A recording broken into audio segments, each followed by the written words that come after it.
Yeah, Danielle, about 240,000 people cast their vote in Kern County for president in 2016. Now, with just about 6 months away from the 2020 election, I asked a political scientist how he thinks the virus might impact it.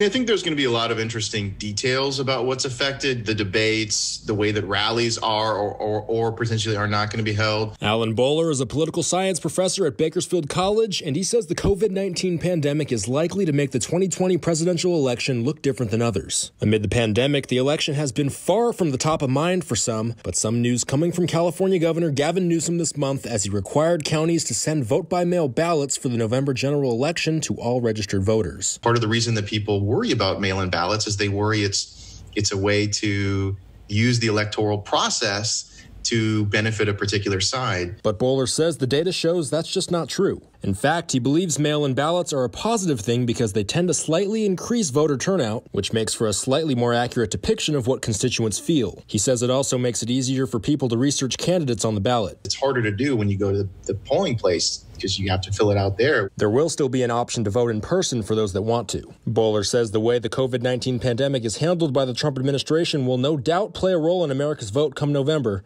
but a good amount of people are already decided. There's like 10 to 15% of people who will probably be genuinely up in the air, and we'll have to kind of pay attention to, the polls leading up to through this summer.